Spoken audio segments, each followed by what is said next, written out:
Good evening. Welcome to the RSU14 Board of Directors, March 11th regular meeting.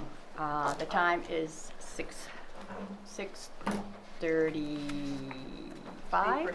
It's close, 6:35.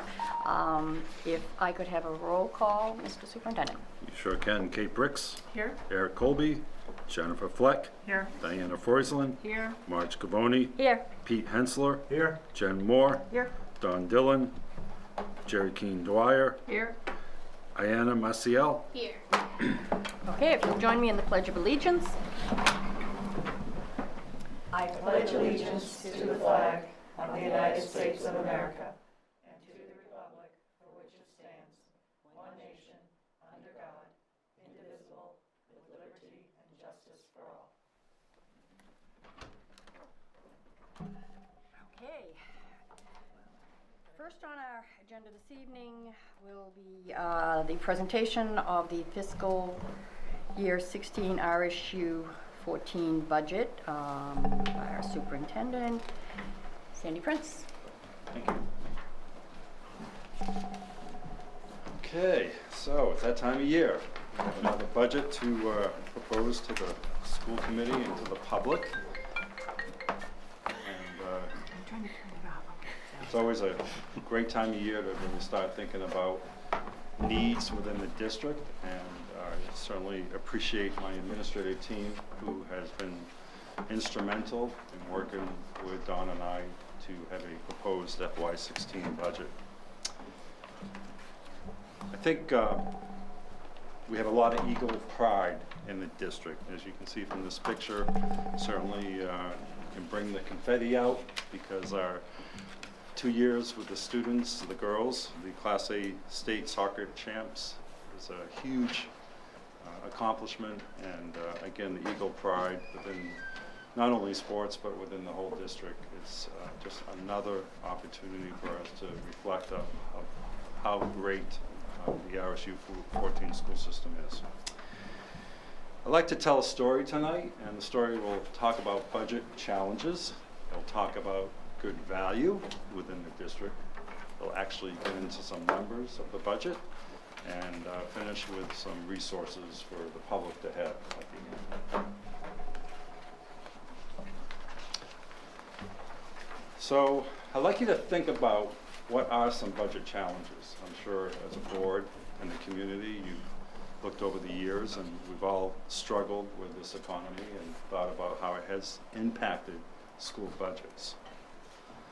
So let's begin talking about regionally. If you look at the Northeast, Maine has cut investment in K-12 education by 13.3% since 2008. That's a deeper cut than 38 other states. And so it's a one big punch that we've had to deal with school funding, and it's something that has had an impact on our budgets. In fact, most states still are funding schools less than before the recession, October 16, 2014. Is this a surprise? Well, when we look at, again, Rhode Island, Connecticut, Vermont, New Hampshire, and Maine, on the first column there, the percentage change in per student funding FY15 compared to FY14 has the biggest percentage. If you go to the second row and look at how that changes into dollars per student funding between FY15 and FY14, for Maine it's less than $100, just $101 per student. So Maine's been hit pretty hard with this recession and with school funding. No secrets when we think about the challenges with the budget. State revenues have barely returned to pre-recession levels. Costs are rising. States have largely avoided raising revenues, and federal aid to states has fallen. It is a deep hole when we look at the number of positions that have been cut since 2008 across the country. And that's had an impact, again, on the school funding formula. Another big whack was the curtailments that in Maine the schools have faced. A curtailment is when, during the school year, the state of Maine will actually take money back from what you were allocated through the school formula. So if you look at this slide, we were whacked in FY13, just under 200,000, whacked in FY10 budget, just under $1 million, and FY09 was 635,000. Gives you a total curtailment in 3 years of 1.7, roughly, $1 million. Sort of felt like an out-of-control freight train going through, because this was happening every year, and it really had a huge impact. And when we hear about staff, it really impacted staff and materials and books and textbooks and stuff like that, because we just had to stop spending and only spend on the essential things within the district. So again, trying to explain the challenges that we're faced with this budget. When we think of building a budget and getting out of the gate, we have fixed costs. Fixed costs means you look at salaries, the increases you're going to have, you look at electricity, natural gas. Those are costs that you just build into your budget, and that's $1 million just to open the door.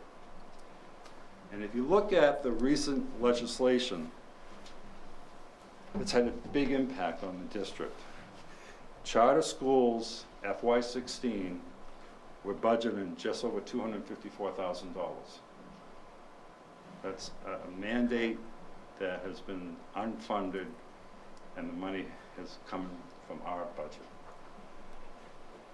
Maine teacher retirement, the state used to pay for all of that, but now a portion goes back to the district that we need to budget for, and that's just over 413 million. Wait, thousand, sorry.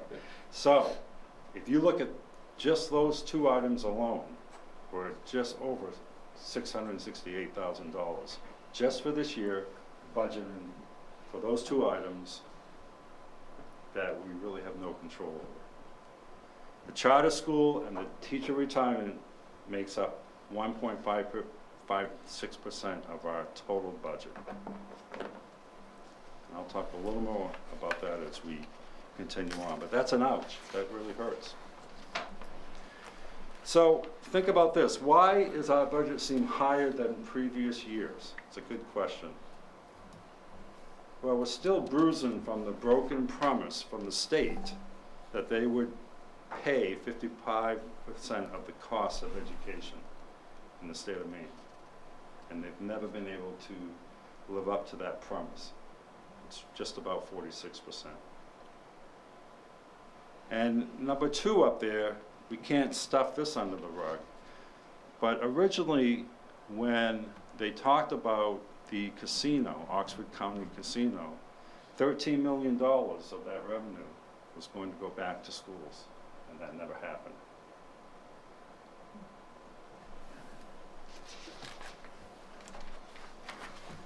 Number three, it's a trend now to have unfunded mandates. And it's got to stop at some point in time, because it's really having a huge impact within our district. Number four up there, again, if you look at FY16 charter schools, $254,000 we've had the budget for, just over 413 for the teacher retirement, gives you a grand total of 668,000 thereabouts. Our budget is up 4.63%. If you take teacher retirement and the charter school money, that's 1.56% of the 4.63% increase that we're asking for. If we could take away charter schools money and take away the teacher retirement obligation, our budget would only be at 3%.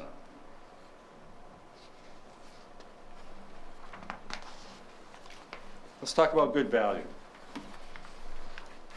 It's glaring to me, and I hope to other people, that this district has a lot of achievements, and we have a lot to be proud of. I'm not going to go over these, but certainly this PowerPoint will be on our website. It's an opportunity for people to begin to see the good value. Let me continue on. Our mission is success for all. We take that so seriously. It's not just a mission statement that is on the wall. It is something that we're trying to really live and make sure we sustain this. It is the golden gate to greatness for our students. And this drives much of our work, as does our strategic plan. Any district or organization must have a plan to drive the work. And the strategic plan does that and also drives our budget. We're ambitious. We've taken on proficiency diploma work. We believe in that. We were there from the start, right out of the gate, early on. It's a mandate from the state, but we see it as important work, and we very much believe in it. It's going to leverage our system to be better than ever before. A good value also is making sure that we are judicious about budgeting. And if you look at this slide, RSU14 is spending $396 less per pupil than the state average. So again, if you look at this chart, the state total per pupil cost is $12,056. RSU14 is $11,660. I think we've been pretty good about trying to hold the budget the best we can. Not frivolous with our spending. Wait a minute, sorry about that.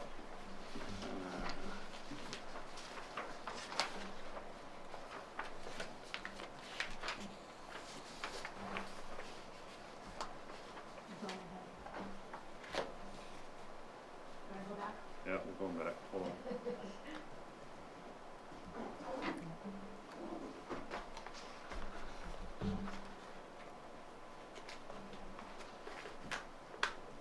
All right, let's start over here. Sorry about that. I must have hit one of the keys. I skipped it ahead.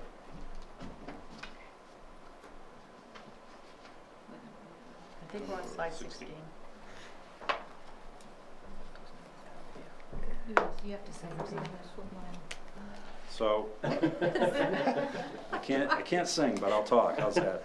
So, as we get this PowerPoint up, we are going to talk about the state average.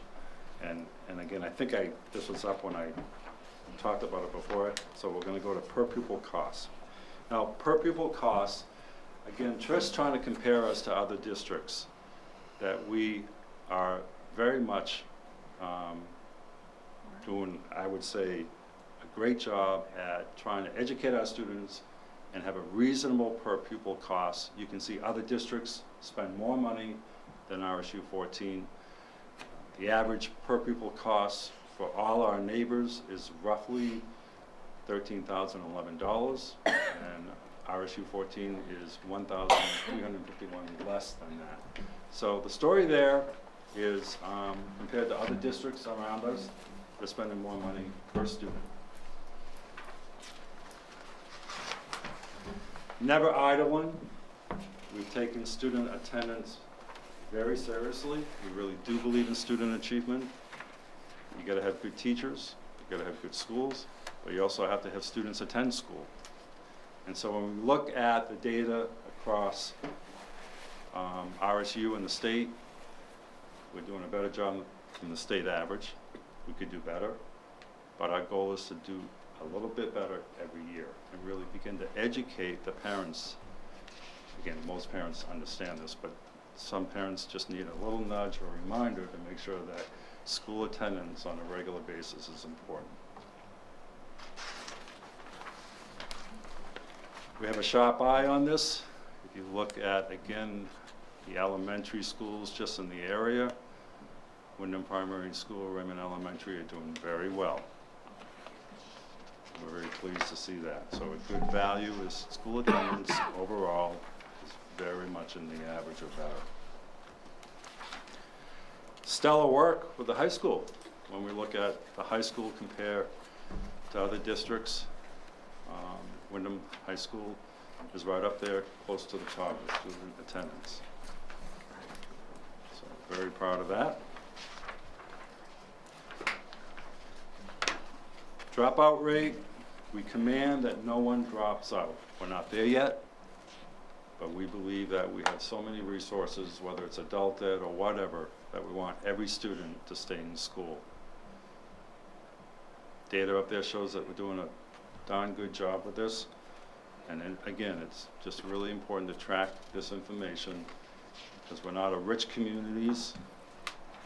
Our per pupil costs is not much higher than the state average, if that. But the dropout rate, we're doing a good job keeping all kids in school for the most part. What a gift to have our staff write grants every year and bring in revenues. And I think RSU14 is really known for this. People being entrepreneurs and really taking their good ideas and trying to get money from grants. So kudos to our staff for that. I think we're cautious and responsible when we look at our administrators and the costs and expenditures. RSU14 on this chart, we're near the bottom. So we're not overly heavy at the top. And I think part of this helped through consolidation when we consolidated. I think we're still feeling the pain. It's a big ouch when you cut 71 positions since from 2009 to 2015. That's a lot of positions to cut with that amount of time. And that's really part of not only consolidation, but the recession and the economy that we've been going through. Essential programs and services. To keep in mind, the state looks at EPS as an adequate allocation of monies that they would give schools to fund that they feel are essential to a good school system. Now, districts that want foreign language in the elementary schools, districts that might want AP courses, if you want clubs and athletics, that stuff does not come under EPS. The story with this slide is that there are a lot of other districts going beyond over EPS, more so than what RSU14 is. Not here to whine about that, but it's just data to keep in mind that if you want a good school system and you want foreign language at the elementary level, you're going to have to pay for it.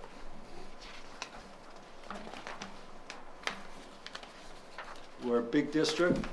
Proportionally, we have a lot of students working on customized learning. That's part of our mission. And I'd like to think that this proposed budget will support that work as part of our strategic plan.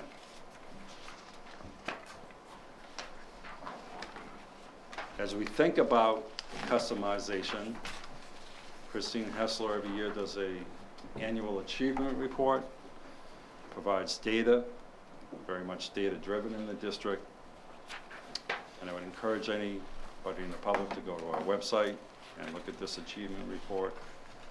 And also put a plug in for the last bullet down there, reasons to choose RSU14. We try to capture the good reasons why people might want to move to this district and be part of this district with their students. A round of applause to the high school. As you can see, it's been a goal of theirs to continue to have more students involved in AP classes. And every year we hope to see more and more students take those courses, which provides more rigor and prepares them for when they leave Wyndham High School. We're moving the needle with graduation rates. We feel pretty good about this. We could do better, but when we compare ourselves to other large high schools, we're doing very well. And again, it's just trying to move that needle every year a little bit more. And again, looking at the state average, it's 86.4%, and RSU14 2013, our latest data, is close to 93%. Let's talk about the budget.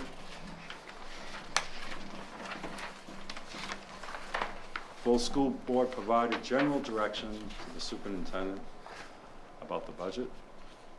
Superintendent recommended a budget to the school committee, which is your budget tonight, as I turn it over to you, with 4.63% increase in expenditures. I would like to say that that number could go down once it becomes your budget. I think with the charter school bill that's in, that we may see that charter money change, that we won't have to budget for that, and that could bring that 4.6% down somewhat. So this is a number that's kind of fluid at this point in time, and it always typically changes by the time at the end of the budget season. School board sets dates for each cost center administrator to review their proposal. As you know, that will be coming up, and I have a slide that will show the public when those are. So this is a starting point, close to $43 million budget. It's just up 1.9 from last year, and again, it's a 4.63% increase. So let's stop and think about this and look at the bottom of this slide. The average budget for RSU14 from 2009 to 2016 increased an average of 1.48%. So I don't know if that's 8 years looking at that, but that's not a huge increase when you look at the number of years and that we put a budget together and the work that we're doing.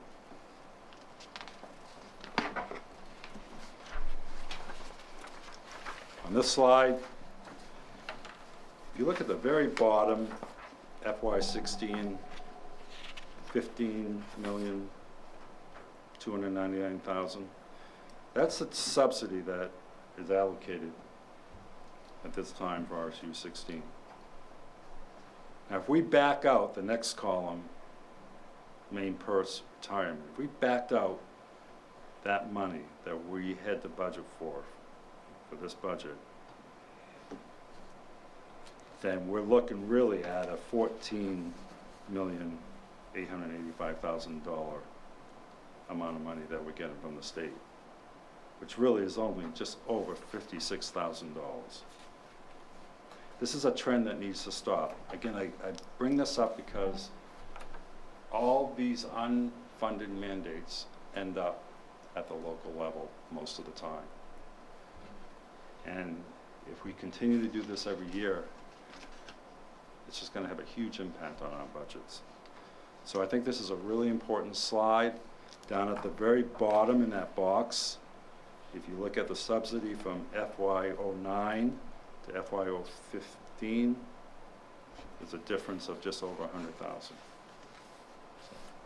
And we're talking 750 employees alone in this organization. I think people know generally where the revenues come from, but this slide just kind of shows you that we do have local additional, we have carryover money, we have federal money, although federal money has been reduced, state subsidies, etc. So at your leisure, certainly people can look at that. Here's another slide, how money is allocated. Regular ed instruction is really the meat of this, and special ed facilities and student staff support support that as well. So that's how the money is allocated. Cost center presentations, really left to the public. You can't come out to these presentations if you would watch it on TV. We value your input. We want you to be informed. And I think, again, the dates of when the public budget referendum will happen is June 9th. And we'll have more information about that as we go through the months. So this budget really does have the best interests of our students. It's the center of our work. I am very pleased to remind people that the roots to greatness, the amazing employees we have, the school community, how supportive they are, the wonderful students, the great work that people are doing over and beyond the classroom. I mean, it's just amazing. Every day I get an email from somebody about something so positive. And I just have to say that it's a true honor to work in this district. If I was just a teacher, just a superintendent, custodian, whatever I am, I just think it's a great, great organization. And that's not to say we don't have our challenges, and we have some areas that we have to improve upon, but there are really good things happening. The last slide is my thanks to the contributors that put all this work together. Don Davis, particularly Don, with his finance background, is instrumental with this work. Stacy Webster, central office, really is sort of the backbone of crunching the numbers as well. But really, my secretary and just everybody in the office has been very helpful. So those are some resources if people want to further explore some of the data that I shared tonight. And I'm pleased again to the board to turn this budget over to you, and I know we will continue to go through it as the weeks come ahead of us. Thank you very much. Thank you, Sandy. Yeah. I mean, I'm sure we just can't wait to get our teeth into that large book. Will this version be on the website? Yes, it will. Yeah. We'll make sure you get the electronic version tomorrow morning, and the books I'll present to you tonight. Okay, so where would the public, if they wanted to see what it looked like, where would they go? I will have to communicate that. I'm thinking it would be there's a finance area. I'm suspecting that would be it. I don't have that vision of what that website looks like, but I'm pretty sure it's the finance area. Okay, great. Yeah. Thank you. Yeah. Okay. Also, if I can, Marge, I'll put it on my Twitter tomorrow. You and your tweeting. I know, but it's just another way to really get it out there, right on the front. I think it's great. I'm not making fun of it. I don't know how to do it. I think it's wonderful. It's hard for me to say tweet. I'm the old dog. No new tricks. So that is cool. Okay, moving on. We are next going to do the two vocational schools. We will start with the Westbrook Regional Vocational Center budget for 2015-16. Dawn, before we take a motion, could you just give a little bit of background on these two schools, how that budget comes about?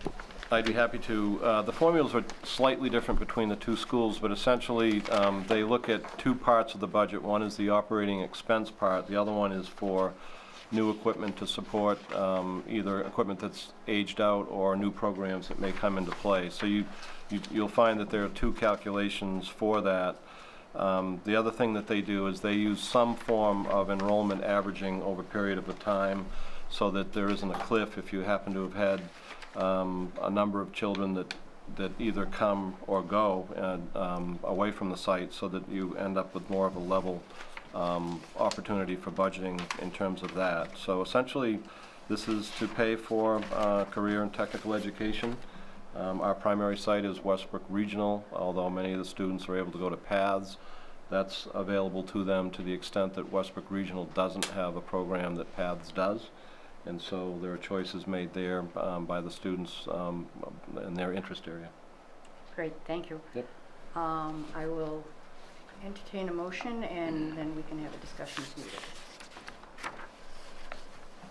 Move to approve the RSU 14's portion of the 2015-16 capital budget for Westbrook Regional Vocational Center in the amount of $2,662.46.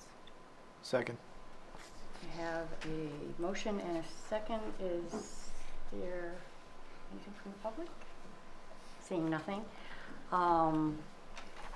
I think everybody should have received with your superintendent notes a little further explanation on the breakdown, because like you said, there are two parts, and this particular part is the capital piece, which they call their part 2. And it is actually increased, that piece, very insignificant. There is also in your packet a list of items that they are looking, and a lot of these are items that need to be replaced periodically.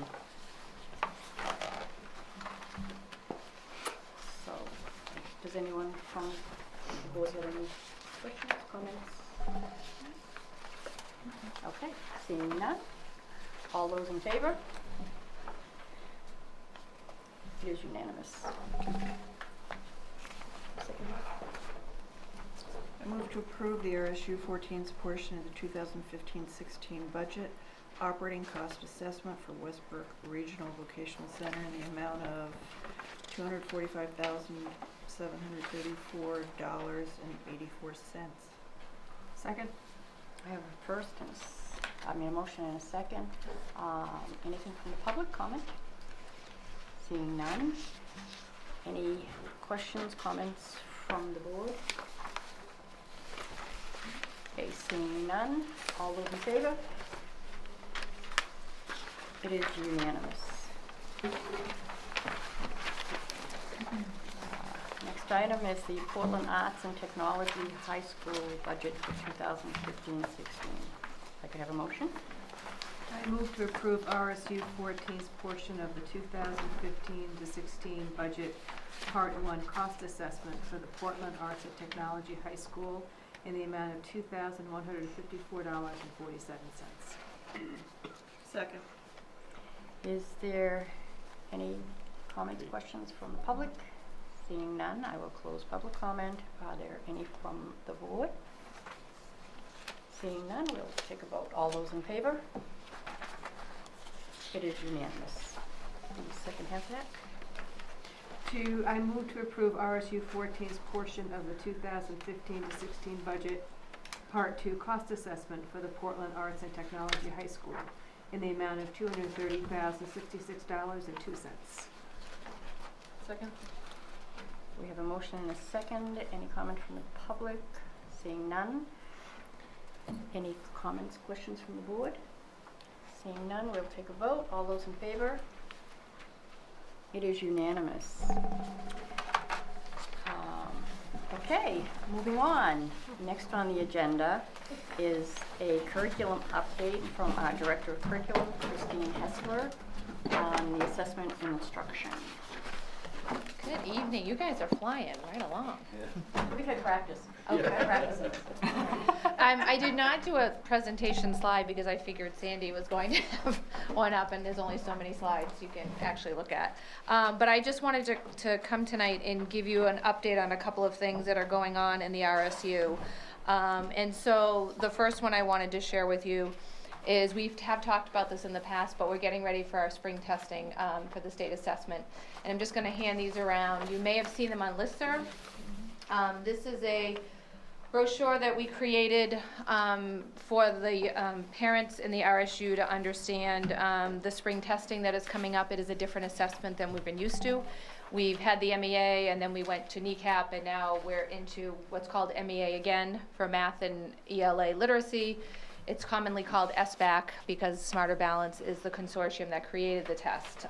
So trying to keep all the acronyms, like we talk about alphabet soup sometimes, can be a little crazy, but these are going home with all of our 3rd through 8th graders in the district. 11th grade, we left it on listserv. Mr. Howell said, oh, they don't need a brochure, they can pull it off there. And I know that primary is sending them home, I think Friday, in their Friday folders to not get lost. But what we did is we wanted to be able to share with people, there's been lots of questions about the assessment, when does it happen, pieces like that. And so this gives you a snapshot of what the assessments will be like. This is very different. We're very used to paper pencil. This year it is all online. which has some really good benefits, but it also has some scheduling difficulties. I spent today working with Bob Hickey, scheduling which buildings were going to go when and which times kids were on and which times they were off to make sure that we can have as many least hiccups as we can as far as bandwidth as we're getting everybody ready to go. We fully anticipate there will be some glitches, that we will just have to suspend testing and be flexible and start the next day. There will be things that are out of our control. The entire state is testing in this window. So the window opens actually Monday and ends May 29th. We are beginning testing. Probably we have a draft right now beginning April, first week in April. So we're not going to be first out of the gate, but I can confess that my third grader in our hometown is starting Monday, so I'll have a parent perspective Monday afternoon. But this is coming with us. There are a couple parts about the assessment that are different. The first part is called a CAT. That's its acronym, but it's a computer adaptive part for ELA, and there's also one for math. And then the students actually have a teacher lesson. It's called a classroom activity, where they get to work with their peers to solve a problem all together. And that's not assessed. That gets them ready to do what's called a performance task the next day on their laptops. And they will have a similar problem, and hopefully they glean some strategies with their peers that then they get to work through one independently and record that part. So there's an ELA part, and then there's a math part to do that. And so what we're doing is scheduling these out. So for example, it could be a Monday, and the third graders from 9 to 10 are going to do the CAT part, and then the next day they'll take another hour and do the second part. So we're scaffolding it out so it's not a 8 hours of testing in your face all day long. And so the older kids will do some other pieces back to back. But the neat thing about this assessment is that kids can pause whenever they want and get up and go use the restroom or take a stretch break because it's computerized. It also is really good for makeups, that if Sandy and Dawn didn't finish something, I could grab them the next day, I could log them in, and they could finish it when there's an opportunity to finish it, and we don't have to all stop everything for every makeup. And so there's some different pieces that we can do, and that's why the window is so large as well. It allows for multiple kids to take it on multiple days to provide more flexibility. But we do have a lot of kids to get through, and we're a little cautious, as everybody is, about bandwidth and how many can we get on together and not get kids dropped off. So until we're live and in there, we know that support at each building is critical, so we have a tech team on site when we start. We have extra people who are going to be able to run into a building and help if they need to, or help a teacher if their piece gets frozen. We are asking kids to bring their own earbuds because, from what I understand, they grow out of their ears from middle school on. Everybody keeps telling me. And if they don't have them that day, we have some provided for them. But kids usually like to wear the ones they like to wear, and all they have to do is plug it in, and they're set to go with that piece. So we're doing some stuff now to get ready, and to prepare our kids the best. Our teachers that will be giving the test are going through a little online course. It's about 24 minutes long of how to do a test administration, because you just don't get to pass it out and sit down. You've got to actually log kids in, and you can actually see the progress. If Marge is on question 4 of 50, and Marge is, it's been 2 hours, what's Marge doing over there? But it's a good way to monitor kids' progress and to see where they are. So we're working through those pieces, and what we're telling staff is, this is brand new. We're taking it a chunk at a time, and we don't want you to feel overwhelmed. And we're going to do what we've always done, is encourage kids to do your best. There's a little section on, what as a parent, what can I do? Feed them a good breakfast in the morning, get a good night's sleep, cheer them on, go try your best, honey, and we're going to see where you end up. And that's where we are with this whole piece. So the reporting back will be much different. We are supposed to have results back by the end of June. And so that's a whole other layer that I will come back with you for once we get in there to see what the data looks like and what the results look like and pieces like that. I will be very honest with you, there are a lot of unknowns. We get chunks as we go along. And these poor gentlemen have seen my head just about spin a few times when we get one answer and then they've switched it around. And so what I'm trying to do with my little team is to take in all the information, streamline it down to what staff needs and what our community needs, and let's just take those small chunks and move forward. So this was one part. We wanted people to have some information. Sandy and I also sent home a letter Monday out on listserv, again, explaining how we use the data in the RSU, what the test is about, and then if people have questions, to please contact their building principal. That has always been our practice in the RSU. If you have any questions, we work with families. We work I find our principals really are engaged with your kids and you as parents. And if you have questions, they want to be the ones to talk to you and answer to you about. Of course, Sandy and I are always available, and Dawn, but it's a part where, this is our kids, and we want to hear from you. If you have a question, we want to make you feel better about it, or, listen to what you have to say. So this is the first part we're doing. We were going to start April 6th, but we may have a school that may want to try the week before, so we're putting together our draft schedule, and we're going to do that piece and see how it shakes out. So that's one big update. Another exciting part is Task Group 1 meets tomorrow afternoon. This is our group that traditionally is right in the front with proficiency-based. We have teachers, administrators. So tomorrow is an afternoon where we're coming together to really outline what are like the top 10 principles of proficiency-based. When you walk in a classroom and you want to know that we're meeting every kid's need, what are some of the things that you have to have? And they may look a little different, but are kids able to have some voice and choice in one room, and how is that working, and what does that look like for a 3rd grader? What does that look like for a 7th grader? Things like tracking their learning and creating their own goals. Again, looking at each level, how does that look like? So these are some things that we want to iron out and put in place, so when we have new staff, or we have staff who set their own goals, they can say, I feel I'm really weak in this part, so I want to get better at this, and what are we offering to do that for you? So that's exciting work that we're looking forward to tomorrow, to really kind of put it in a nutshell, that we could say, here are the things in every RSU 14 classroom that we're striving to have and to be a part of. So along with proficiency-based, I am going to share tonight, we were asked, the Wyndham High School has really been a leader as far as developing graduation standards and performance indicators and scoring guides, and really having rich discussions on how do we move kids through our system and solidify their learning.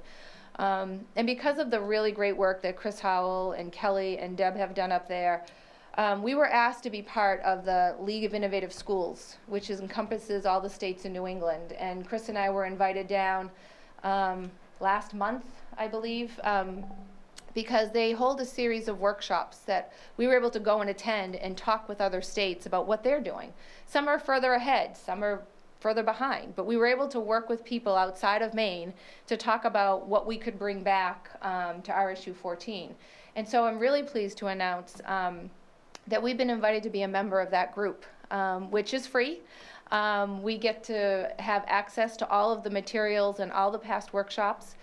We will be invited down to go for free to attain anything there. And in return, what we need to do is, if we're asked to present on something really cool that we're doing, that we present, and that if people want to visit Wyndham High School and see what we're doing, that we have an open door, which we always have. So it was really exciting. I think hats off to Chris Howell. He started this journey before I, arrived here, and we've just kept moving with that piece. So the staff feels really good about it, and they should be excited. It's quite an honor. So it's a kind of a neat thing that we heard about. And along our lines, last week we had about 30 teachers trained in assessment training with Great Schools Partnership. So we can now, that we know some graduation standards and performance indicators, and we've created scoring rubrics, how do we now take a look at the assessments we're giving to kids? And now we have the steps to say, is this assessment, put it through a protocol, does it match the level of rigor that we're asking kids to attain? And what do we need to tweak? And we also have another protocol now to say, we need to build an assessment from scratch. Where do we start to make sure it matches the level of rigor that we want kids to have at Wyndham High School? That's a big change. When you start having conversations about, do we want kids to comprehend or do we want them to analyze, there's a different set of skills we need to teach kids. And so I was very pleased, and I'm really excited to start that work with staff on, look at what we're doing, what can we tweak? We do some really great things, but we want to get better in some areas. And now we have a tool to work and follow that. So if you think about our path of curriculum, we're now like on the 3rd leg, and we've got one more for unit design coming.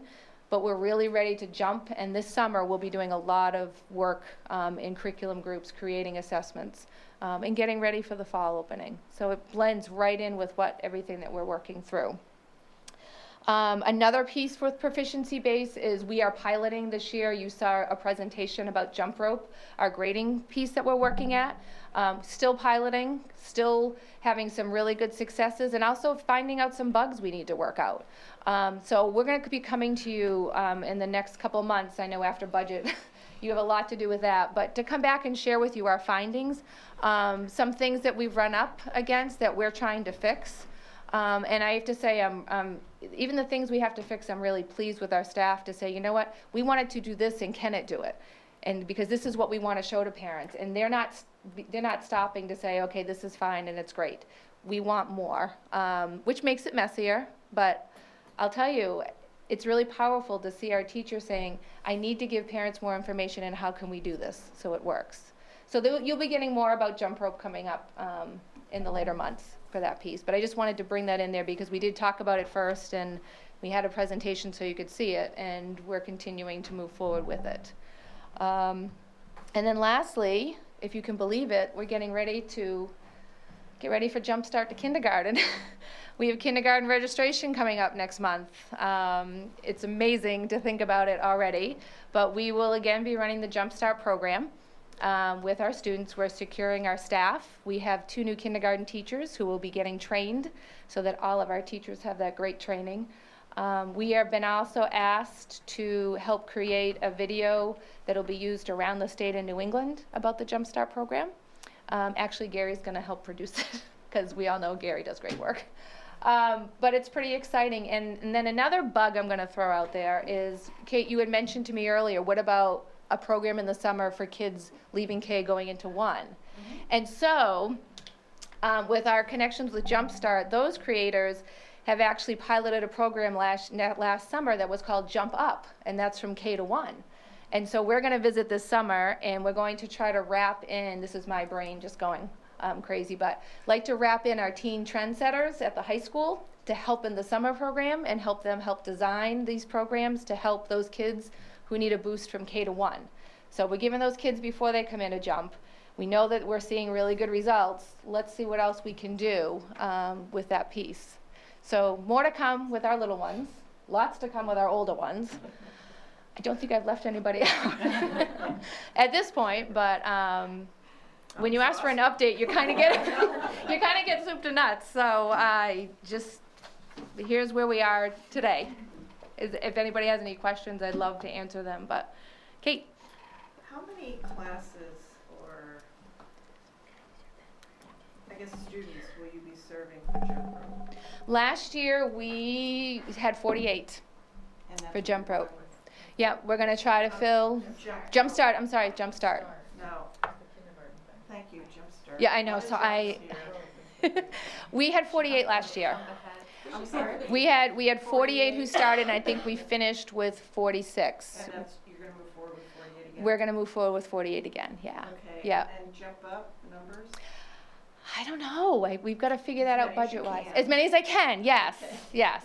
But again, what I want to do is I want to get it planned out, flushed out, to be able to come to you and say, this is what it would cost to do 30, this is what it would cost to do 45. So I want to have that laid out for us to see. And also last year we reached out for community and we got some great donations, and our breakfast was funded for Jumpstart. So, again, I think if we can help community wrap their arms around this too, we might be able to find some funding to help pay for that piece. So again, like Sandy said, we look for grants. We're trying to be a little innovative, and it's a great project if we can help kids get that, jump up for reading. Really good success. It's great to see Jumpstart, I call them Jumpstart babies, in the schools growing up. Michelle sees them all the time, but it's like, wow. It just huge differences in kids. And the 2 women who created it, I said the first time I think I saw them, they honestly believe, they're like, we're saving some kids' lives. You're changing the course of a life when we do this. And it's fun and it's exciting. And I can't believe we're already getting ready to get the 3rd group in. This will be group 3, if you can believe it. It's kind of amazing. So No, I think we had asked this before, but I can't remember what the answer was. At what point in time do you think you'll have some kind of an idea of the benefit of that?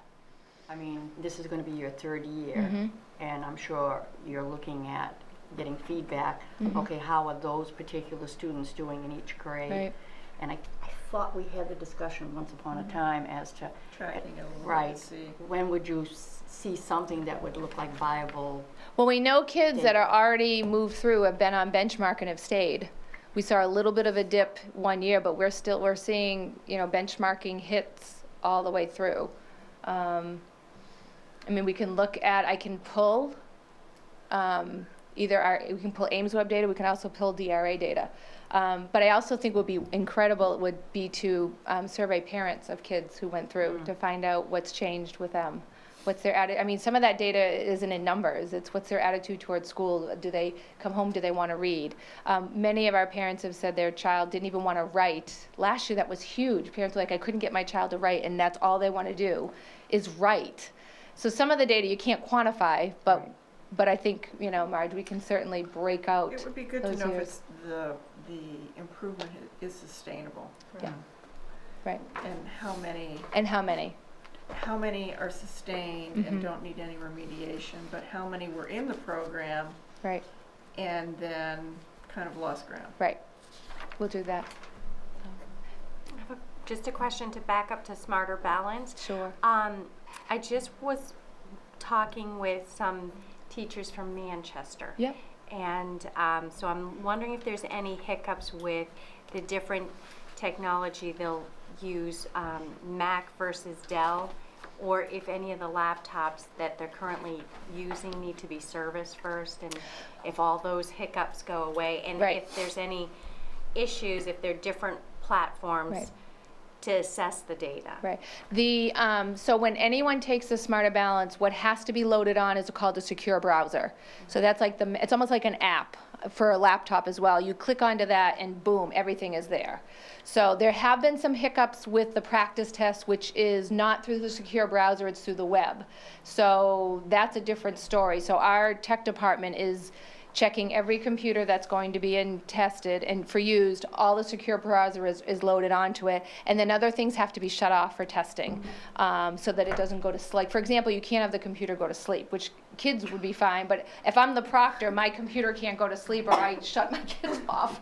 Don't want that to happen. So these are the tech pieces that Bob Hickey's team is all over the district right now, counting, checking, airports, making sure the signal is strong. So, but you have to install what's called the secure browser to go in, and it should take care of all of the pieces. It And doesn't so it matter won't what matter. platform, Right, does not okay. matter. Nope. Great. No, which is great, because, oh my Lord, if we had to deal with that, All set though?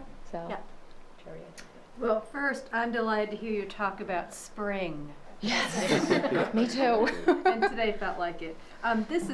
We've all said it's great work, and we hear about it, but I'm wondering whether it's through the link or just a letter, that I think it'd be great for a lot of other people to know this is really very exciting work you're doing, but also some of these, kudos. So I don't know if there's some way to do that, whether it's just even a letter that goes out, or maybe Kate could do a neat little info commercial. But you always come and give us good reports, but this one particularly has a lot of really exciting things, and I think that I can since we're type going it to up budget and put it on season, if you it's a want. good time to really talk about this kind of Yeah. curriculum things. I can certainly do a curriculum update Yeah. memo, and we can put it on his Twitter feed, or, post it. I will admit, we're so crazy that I haven't even updated my own webpage, and I'm embarrassed, but See, I don't want to put more work on There's- this. I do feel like this is great, and we don't. It's not like we have minutes that go out that outline all of this. Yeah. So you can actually. But I can do unless that. you We watch can- this, you don't know what you've Yeah. done, and I just think this is great work, and some very exciting things with the high school and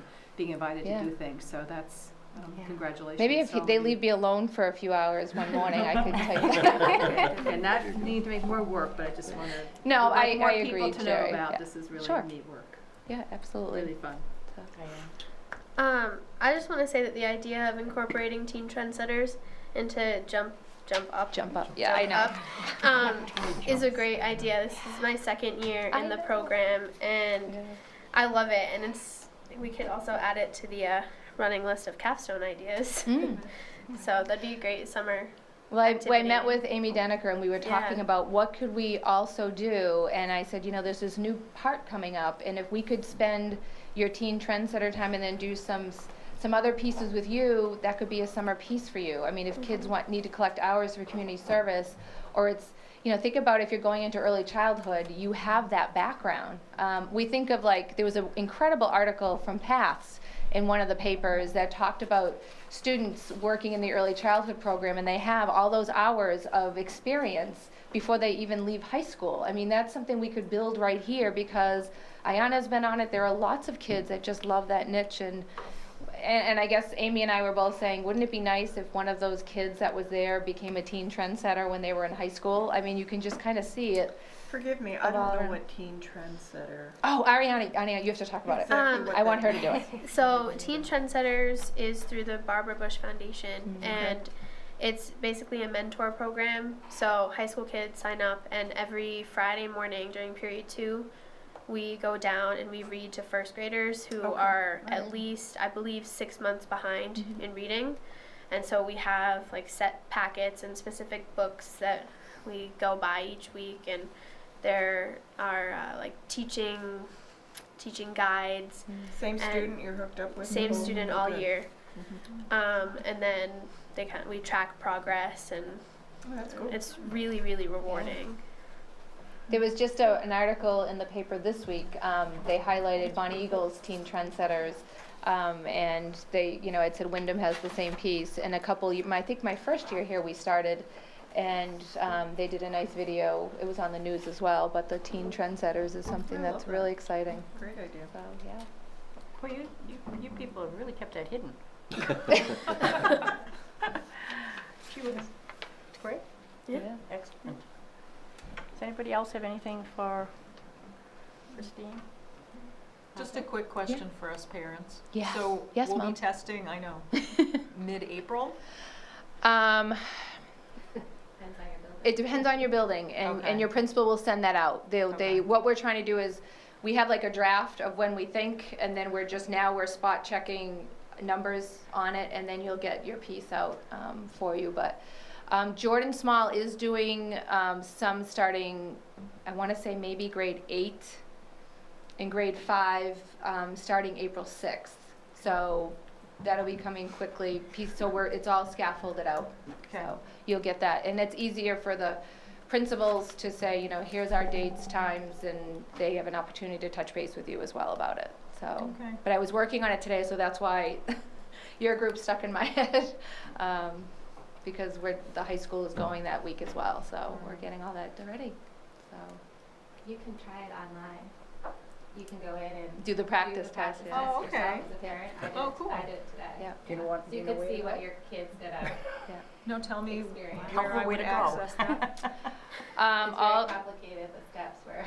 Yeah, to go in, I think I gave the link out at the last meeting, but I can send it to you. But if you just go on Smarter Balance Practice Test, if you Google it, it's going to bring you right.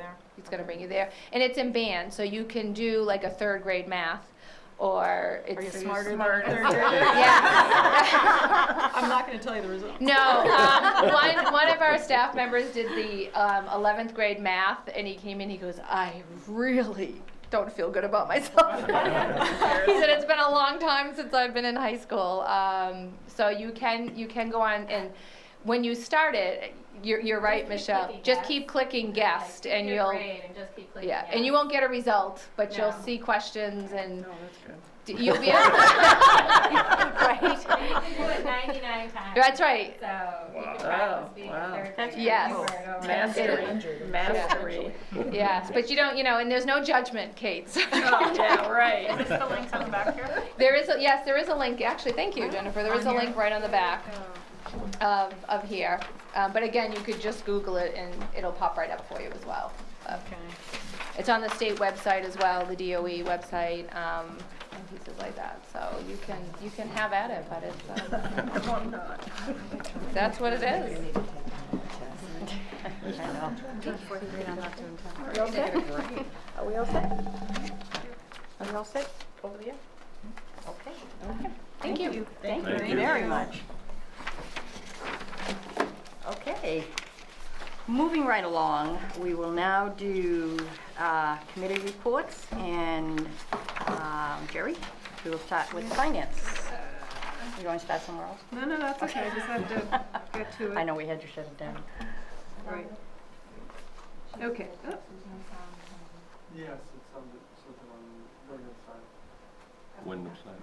okay, I got the message as well. All It's right. not coming through the TV either, No, she's not getting any sound on the TV. but he said the TV was good, but it was just great. She's like, I know Christine's up there and it must be about curriculum, but I don't know what she's saying. Oh. Yeah, I'm sorry. Now, will that on our, on the website, it won't, later on, if you go back to a meeting, it I'm won't gonna show? send him a file of it, he's gonna upload it manually. Okay, thank We you. agreed on that, but I thought it was live on TV, just not on Granicus, but. Thank you. I'm sorry, Jerry. That's okay. We met this evening and had several reports. Jeannie Riley came to talk to us about an issue that we've talked about before with balances that parents have for food service. Jeannie inherited about a $29,000 deficit when she came in 5 years ago, and we still kind of carry just about that deficit. A lot of things have happened over time to try to collect this money. It tends to be about maybe 100 families. It's essentially an issue in Wyndham. It's not an issue in the Raymond schools. So it's really been a long-standing kind of thing. It creates very awkward situations because we don't want to not feed kids. Kids come with their meals and then find out that they actually don't have any money, but we don't take the meals away. So it's really created some difficulties. Jeannie's worked really hard with letters. Don has. So we discussed, and she's talked to other school districts. We've talked about going to a collection agency. Some places have done that. Collection agencies will go ahead and try to collect. They take 30%, then you get the 70% that's left. So we talked about as a committee. Really struggled with the difficulty. This is a parent issue, not a child issue, but there's really not a whole lot that we can do in terms of having a consequence for parents unless it affects the kids, and we don't really want to do that. So that's the part that's really very difficult, and it creates a difficulty for the managers because parents call and are yelling at the managers, why do you embarrass my child, and so it's a problem. But we recommend as a committee that Jeannie go ahead, write a letter to these parents saying that if they pay in full, we will give them a 30% reduction of what the amount is. I think she said the highest amount was about $2,000? 1,600. 1,600? Yeah, there's some that are pretty hefty, have been around for a while. So if they pay right away, a 30% deduction, which is what would happen if it went to a collection agency, in terms of what we'd get, or develop a plan, a payment plan that they will actually commit to and do, and get a 15% reduction in what the total amount is. And if they don't comply by a certain date, that will be sent to a collection agency. So that's what we'll try to do. It's going to be about 60 families who really will be affected by this. Some people have much smaller balances, but it'd be some with a larger balance. And some, about 30 families, have a significant balance. We also talked about considering an AmeriCorps person for next year to really work with this around, again, it's not a child problem, it's a parent problem, to perhaps engage with parents on how to solve this problem, come up with some solutions. Getting them to sign the free and reduced for lunch, kind of sign up for that. They don't do those kinds of things. That's a possibility.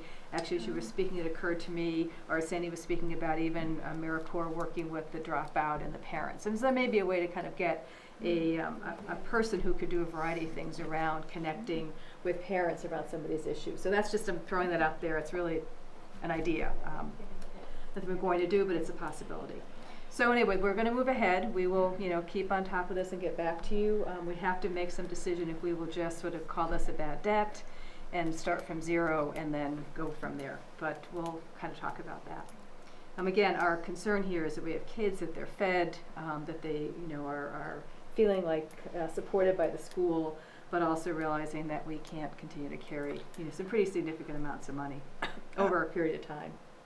I guess we don't know. This is a stupid question, really, but of those with the 30 or however with the huge, I had no idea there were some balances that large. I always thought they were in the realm of like $200. I don't know.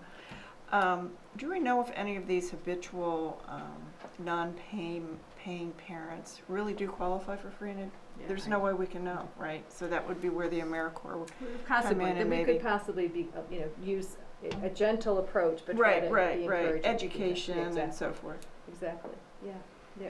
We don't know. I mean, I don't think Jeannie particularly knows either, but, No, but I might just add that in all of the communication, the application's gone with the strong So suggestion. the opportunity is there to Yeah. sign up. yes, Yeah. yeah. Yeah. And some people have done it, and that's made it much, much easier. They still have a balance, which is an issue, but at least the child going forward is unfree and reduced. And so that is to our advantage. But those who do not fill out that application and they're still, the kids come, it's a tough one, it's tough. You know, Yeah, when you these first kids said come that you and- were going to have a collection agency, I almost set my hair on fire because I'm like, oh my gosh, that is like really harsh. But as you talk and the balances, I Right. mean, Yeah. These are some sometimes are pretty people need to be significant. pushed against the wall a little bit, and we'll see what happens. Yeah, and we'll see what happens. We may have to eventually just decide it's bad debt and move forward. We had an update from Don about our Wyndham Raymond school-aged child care program. I think we reported a couple of months ago that they had been behind in their rent. They are not up to where they were supposed to be by Christmas, but they've definitely made a great impact on that. They are confident, and we are going to be confident as well, that they'll have this paid off by the end of June, which is when their lease is up. We'll continue to monitor their progress. We'll revisit May 1st to see that they're making the progress they're supposed to be making. And we're most likely going to invite Diane to come and speak with us as well as the Finance Committee. Has there been any discussion, because I was on the committee when the RFP went out to make the selection, was there any discussion in the committee of considering putting a fresh RFP out? We considered looking at whether or not they are making the progress they say they're going to make towards their rent. And if that doesn't happen, then we would probably have that consideration. But we didn't consider, no matter what they do with their rent, that we would go with a fresh RFP. So I think we'd probably wait till May 1st, see that they're making the progress that they've, say they're going to make towards being at a zero balance at the end of June. And I mean, I guess as a committee, I think it's a bigger question than the Finance Committee if we want to do a fresh RFP altogether. I'd want us to wrap our heads around actually doing that at this point. Yeah, I don't have an opinion at this point, although, how long have they had the contract? 3 years? You were on that group, so it's been It's been a 2 while. or 3 years, yeah. Been a while. And they've been in the district prior to that, as you know. Right. And I'm not opposed to on-site childcare. I think it's a very good thing for our students. I just wonder, and it's not necessarily tied into the payment piece here, but just throwing it out, whether it's something we want to consider down the road to get, some other options again, keeping in mind our students, who can offer the best value and the best programs. Okay. And that wouldn't really be around this particular issue, that would be Not more necessarily, around it would be, just, right. every few years, every 3 years, we have a fresh RFP to kind of see Exactly. what else is out I there. think it Okay, might be it's a worthy good of idea. considering. Okay, all right. We also discussed differentials and stipends. Marge will remember that when we were doing negotiations last year, that was one of the parts of the contract. And up until that contract negotiation, there were 2 different ways of doing differentials, the Raymond way and the Wyndham way, because the first time we did negotiations, it was such a huge piece that was much easier to do to maintain it that way. We did not have the time, because it's a pretty significant thing to take on when we did negotiations last year, because we had a lot just to do negotiations. So a small group subcommittee has met about differentials. Don knows a whole lot more about it than I do. I've just read it over in terms of some of those options and opportunities. They're going to continue to look at that, collect data. But we have decided, last year there was no increase in the stipend amount. This year, they're going forward in the upcoming budget, there'll be a 2% increase in differentials and stipends. Okay. And we are heading towards using what was the Wyndham way of doing differentials and stipends, and no longer using the Raymond way. Correct. Is that a pretty good Very good. synopsis? Okay, great.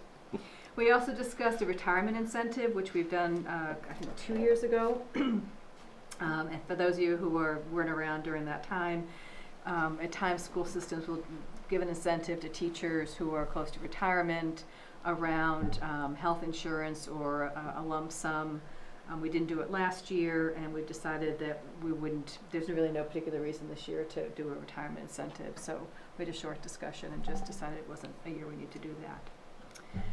And the last thing we had time for, we had about 4 other things to do we didn't have time to get to. We did, Don reported to us that we're having a firm, Bill's doing this, Don, am I correct? It's Bill Hansen's doing this? Bill Hansen and Michael Duffy. Okay, Yeah. are looking at a firm to look at our telecommunication costs and look at that to see how we can streamline it, whether there are other ways we can go about providing that, and save some money. So it's sort of looking at what we're doing. It's a huge system. It's not obsolete, but there may be some new ways we're looking at our whole telecommunications. So as that comes in, I have telemotion coats here, but I will fix my notes here.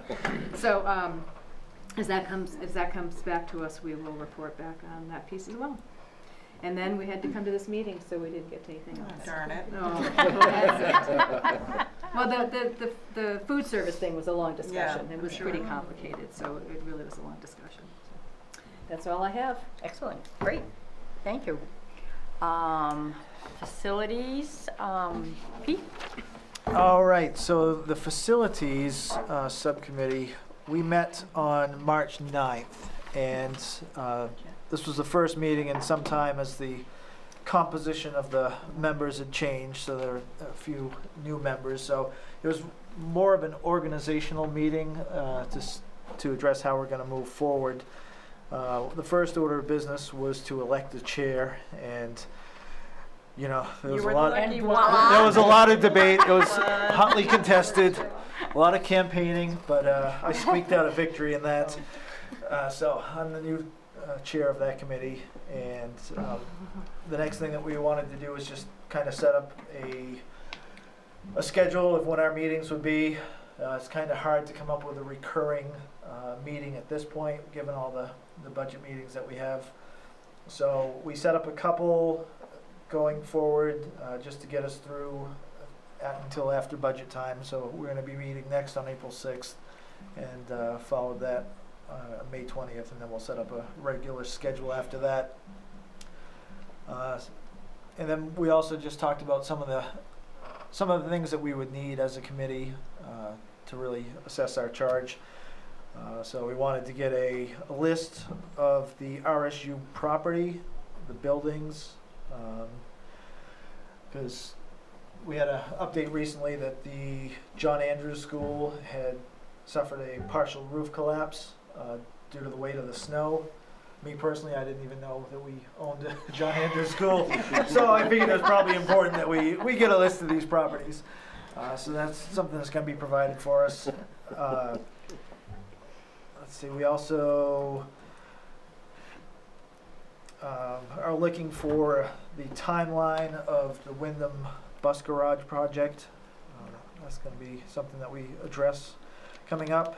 And just some discussion about different properties that the RSU may either be interested in strategically acquiring, if it's advantageous to us, and whether we have any buildings or properties that we don't need. So those are going to be some things that we look at going forward. And the middle school. And the middle school. That's definitely. No, just looking at each of our buildings, capacity-wise and needs-wise for renovations, updates. Great. Will we Thank- get the minutes of those meetings? Yes. Okay, send them out to the board, the whole board. Thank you, Pete. Policy. Well, I really wasn't going to report on policy because I did at the last meeting regarding graduation policy, but when Christine spoke about Task Force 1 and proficiency, I thought I would just reiterate again that the policy committee will be meeting with the whole A team to talk about grading and reporting out, and it seemed very timely with what you had just mentioned. So I'm really interested in hearing more about that in that meeting with all of the administrators, so that'll be good. The other thing I wanted to report out on is the Sebago Ed Alliance meeting that we had on Monday. And as you're aware, the Alliance School will be closing at the end of this year. Currently, there are 29 students there. I'm not sure if we still currently have the 3, but of those 29, the special ed directors are working closely with parents and students to find placements for those students for next year. Again, as you're aware, this school is in the red. And so each of the districts will have to absorb close to a little over $40,000. And I guess we'll wait for the budget presentation to see what is recommended for that loss. I'm actually very sad that this school is closing because I think from what I heard from Linda, there's been some difficulty finding placements for some of these students. That's appropriate for them, and then there's the concern that perhaps they would come back in district, which may not suit their needs. So I will definitely be going to the next meeting to find out what's happening. As far as moving forward, each district will be asked to supply, and I'm assuming that's in our budget, $5,000 to move forward with the SEA. There was discussion about, typically in the summer, there was a staff computer literacy or computer camp, and there's no money, so that will not be happening. There was discussion about having a computer camp for students, but that would be cost neutral. And then moving forward next year, most of the work would be what originally had been intended for this group, and that is collaboration among districts for various committees. And I know, Christine, you're heavily involved in that, as all the other different components of school work are. So it's $5,000, kind of going back to the roots, and reassessing next year, and then moving forward again. It is sad. Yeah, I'm very sad. I mean, the SEA has done so much to help so many students who would really not have an appropriate place for them to be. The SEA as a group has done a lot for all of the districts.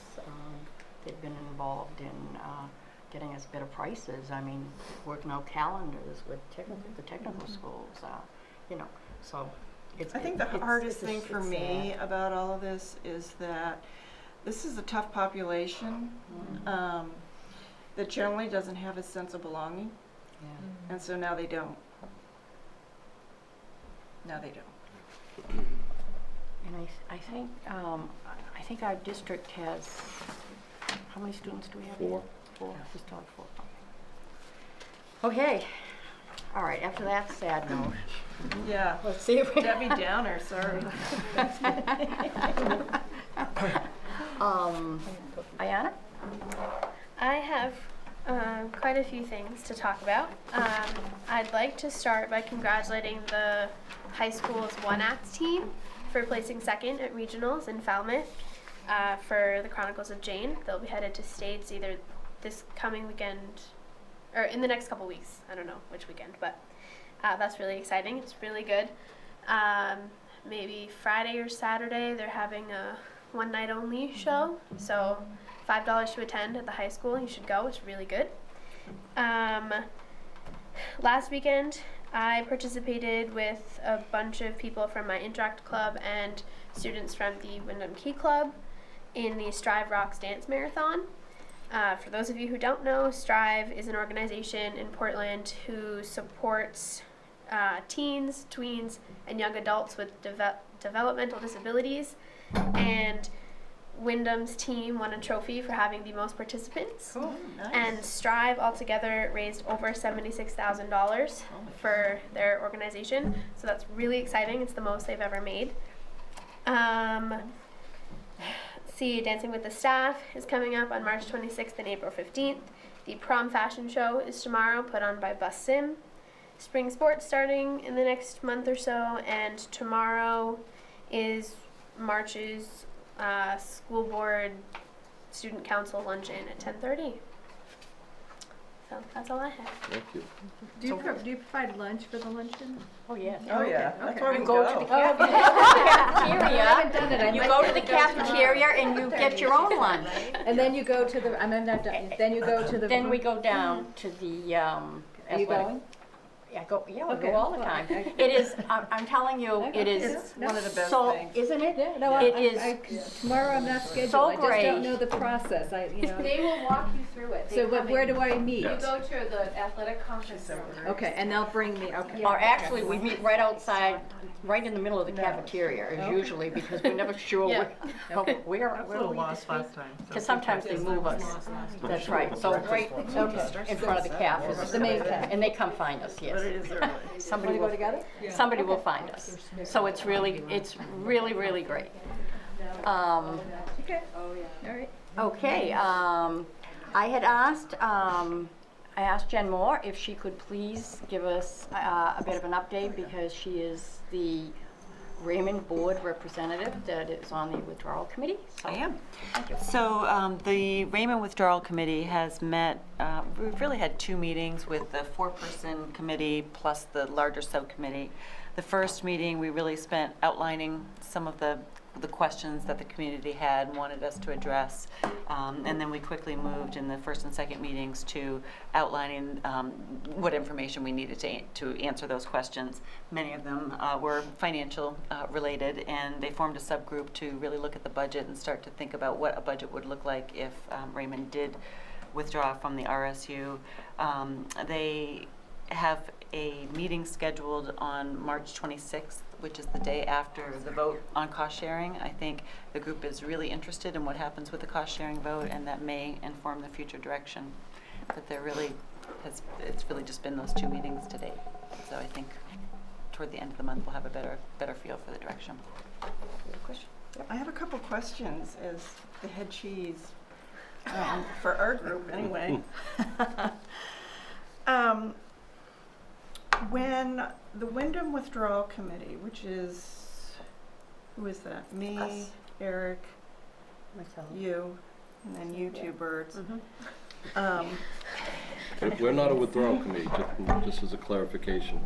We're We're a withdrawal. sub, We're What are we? We're the team that is Working. negotiating.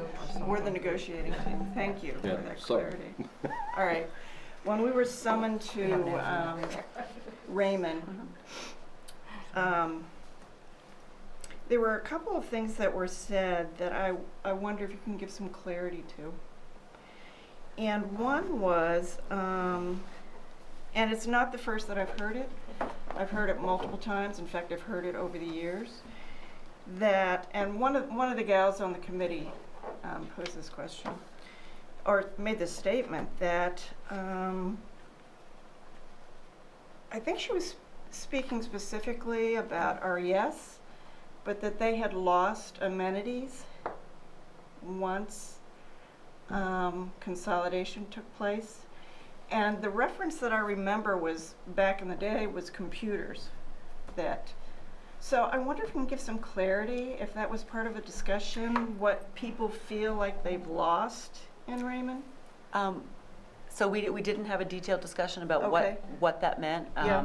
I can tell you anecdotally some of the things that people feel have been lost is, classroom sizes have increased. We've, Right. things like that. Classroom size, all right. Yeah.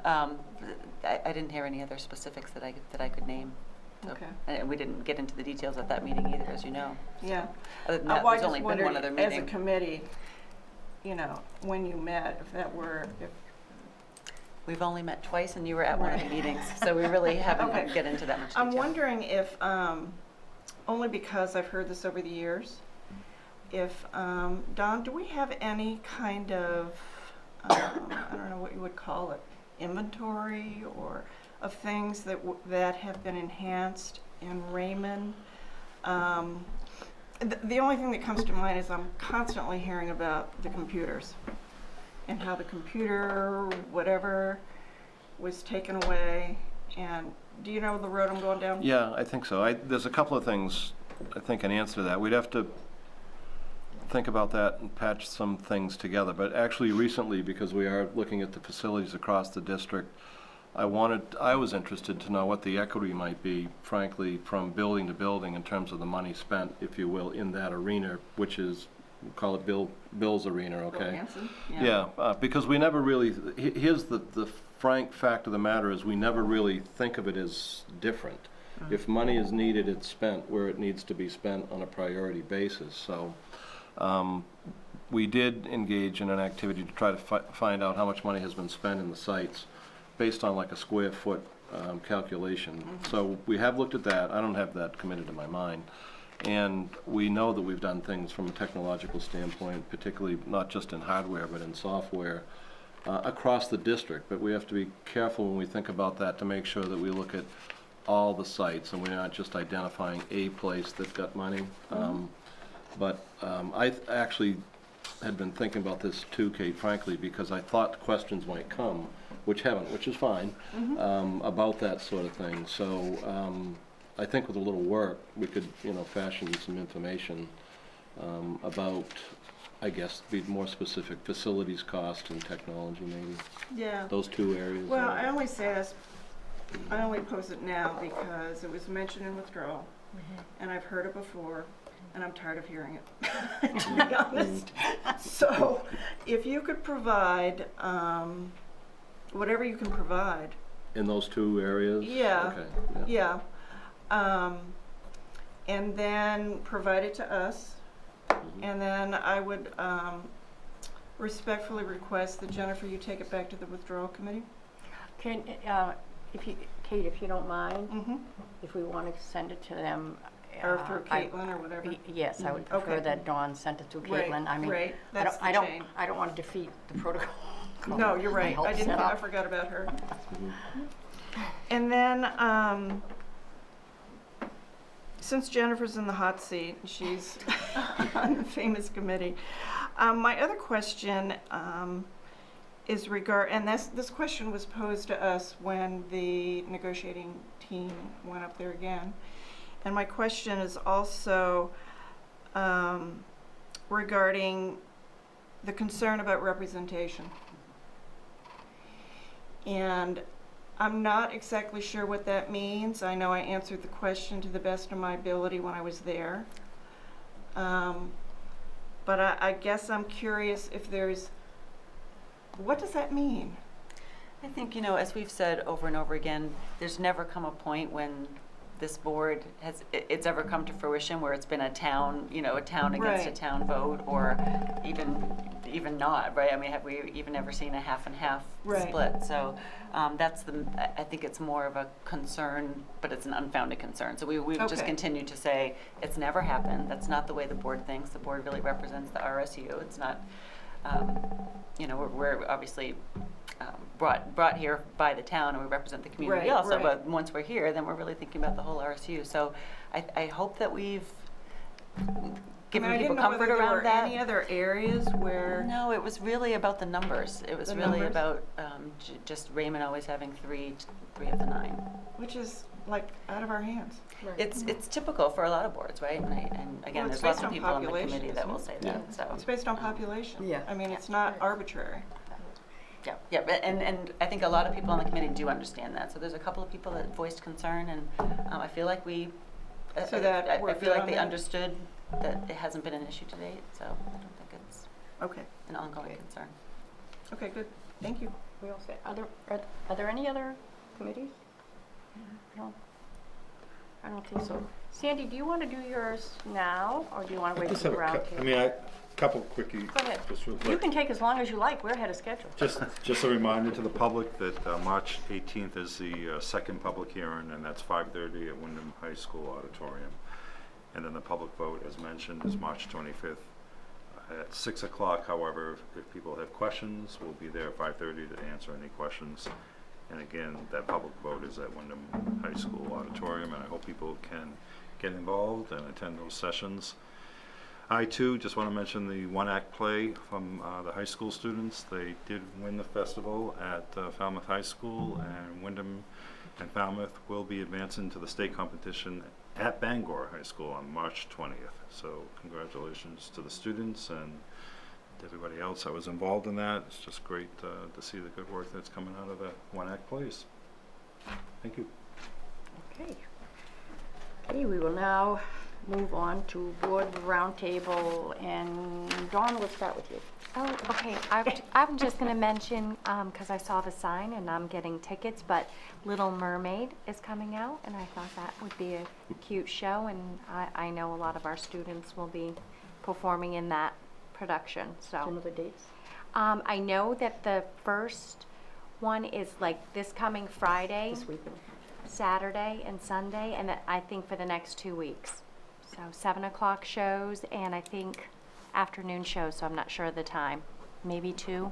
But they can go they can go online to Wyndham Center's Right, stage. Wyndham Center Dot. stage. Org? I think it's .org. If it's not, WCST. WCST. There you go. Wyndham See, Center you would Stage know. Theater. Well, There no, we just go. WCST got it. And I believe to get tickets too, so. Okay, great, thank you. Kate? I don't know where else to ask this question, so I'm gonna do it here. Go ahead. Can someone give me an update on the RES playground? What's Like, what's happening? Oh, Look The at, you plan? got like the deer in the headlights. Yeah, Plan- I'm not involved much, the, to be honest with you. Bill would certainly be helpful. what, and it really hasn't come out yet, but, that should be part of, at our next meeting, Bill is going to, there's gonna be a workshop before. He's first on the agenda for the cost center. So prior to that, he's gonna give an update on what's going on at the primary school, and that would be the playground and the bus loop. Does that answer you? But Or are she you- said are you- RES. Oh, RES, I'm sorry, I'm like blah. I'm in the wrong, no. I'm in the wrong building. I can inquire as to what the status of the application to the IRT is, so I'm happy to do that, the military piece. And Bill will be back Friday, he happens to be in a conference. I do know that when I passed out to the Finance Committee, we weren't able to talk about it tonight, is basically Bill's PowerPoint, which we can get to you, and I know that the Finance Committee will be asked to entertain, to the extent we can afford it, adding to the capital, the real capital reserve fund that the public has to vote for, and that there'll be a sum of money that will be asked for the RES project. That's what I know about that. I thought you were talking about progress, and I don't really know what. Actually, I'm talking about the deeds that needed to be signed Oh, so that that's- the Army could go forward. Oh, I see. I don't have an answer for that. No. I get an answer. Now, what's the date of the next Raymond I think they met last night. Select Board? Wasn't that on their agenda I at thought some it was point to supposed to vote? be, okay, I will get Can some you find out? information and Would get you back to please? you. Thank Yeah, you. be happy to, yeah. thank you. Yeah. Diana, do you have anything? I can't think of a thing. Okay, that's amazing. Jennifer? No. Nothing? Jennifer, I'm not sitting you two next to each other. Jennifer. I feel like I'm calling Jennifer again. Diana? Pete? I don't like to talk. Okay, Pete. Jerry? I do want to give an update. I don't have it fully fleshed out, or we don't have it fully fleshed out yet, but in terms of the superintendent evaluation, we've all sort of said the one that we've been currently using is less than optimal.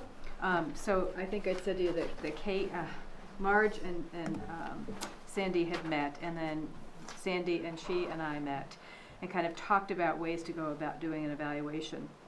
So we're going forward, our plan is for Sandy to come up with 4 or 5 goals for the year, and that he would monitor those goals through a portfolio, and that we would have a short sort of portfolio evaluation meeting like 3 times or 4 times a year. We talked about like November, February, and May, so that we sort of know where he's working. So one goal, for example, might be attendance, and like an increasing in a certain amount, which is a wonderful goal, but to be able for him to look at the data, what's happening over time, and present it to us.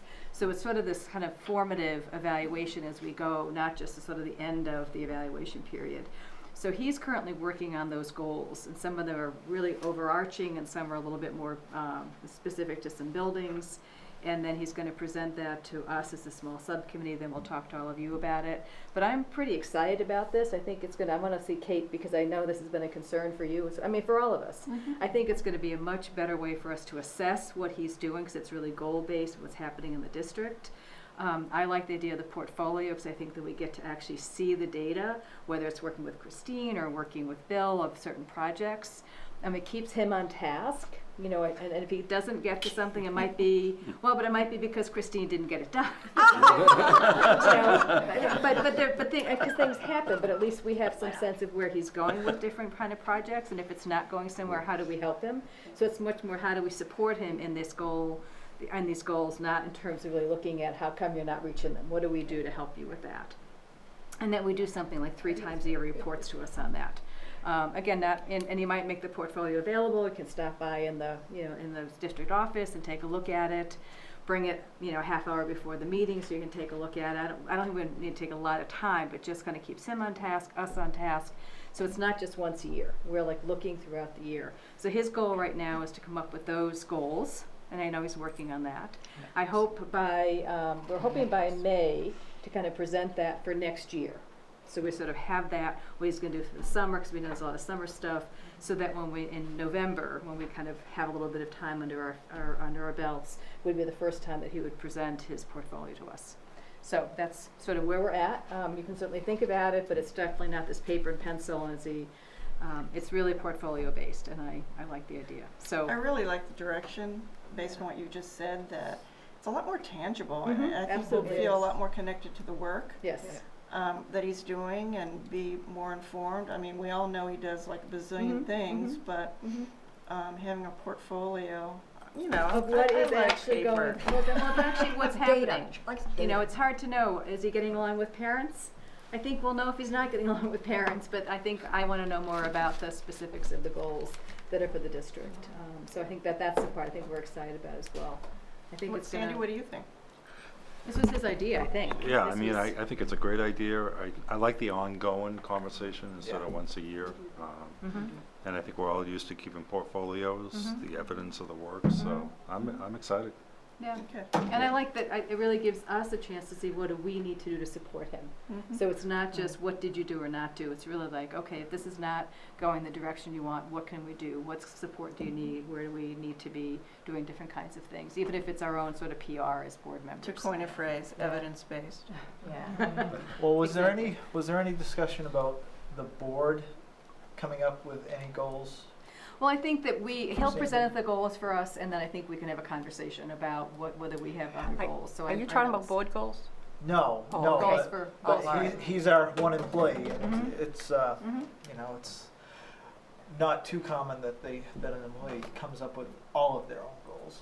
So I was just wondering if there's anything that we feel that I we think might that- feel is important that I we think that's- institute.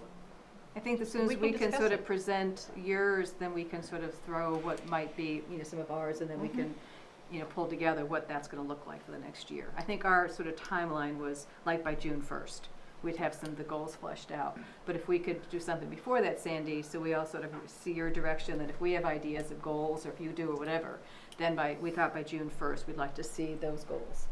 And sort of, and it has like a timeline for each one of those, so that he's got some work to do in terms of here's what I hope to have done with these different things.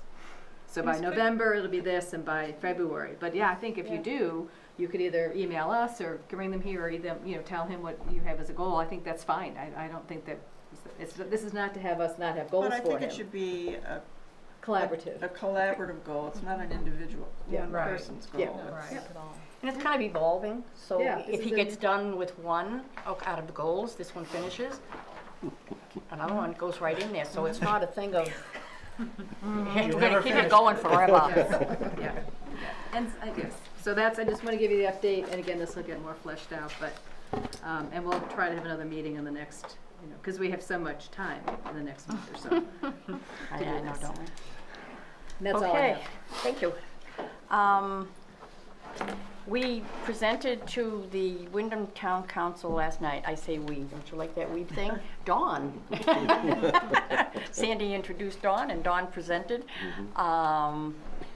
Basically, it was the same presentation that he presented at the last public hearing we were at. There really were not any questions. It was pretty positive. Hopefully they understood. We were there. We relayed. They had no questions. I always get nervous when nobody has a question, but that's okay. And hopefully they're feeling a part of, this now. I think we've got both communities, both towns involved in this, and I think they hopefully all have a better understanding. And we'll just have to take it from there, as they say, and hopefully get to see. We should have a bunch. Tell them, expect a crowd tomorrow. The problem is at the luncheon is it's not a very big room, and the last time we had luncheon there, they really didn't fit in the room. They were you there that one? I couldn't go. Oh, yeah, there were so many, they were kind of like students. Oh, okay. So many students showed up at one of the lunches that they were kind of like, they couldn't sit down and eat the lunch if they wanted to, which is a good thing.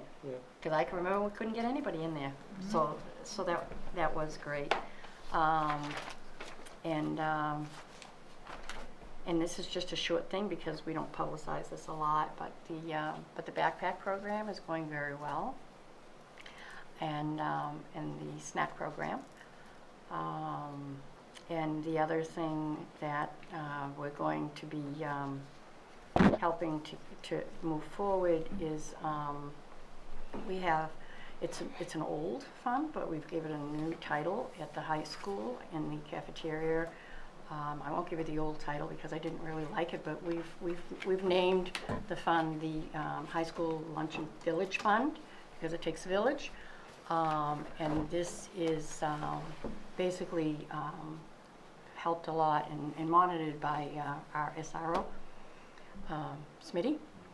And this is for students in the high school, come in and for some reason cannot afford lunch or don't have access to it or for whatever reason. And they go down and they see Smitty and he gives them a little cheat sheet and it just charged to this account. So that's something else we're going to be trying to raise some funds so that it's not always kind of like hand to mouth. And as Diana found, she put them in the red one day by accident on his account. So those things are working well, and it's just like some of the small things that happen behind the scenes in our district. So that's all I have for that. And if nobody has anything else, motion to adjourn. So moved. Second. All in favor? It is unanimous. We are adjourned. Thank you very much.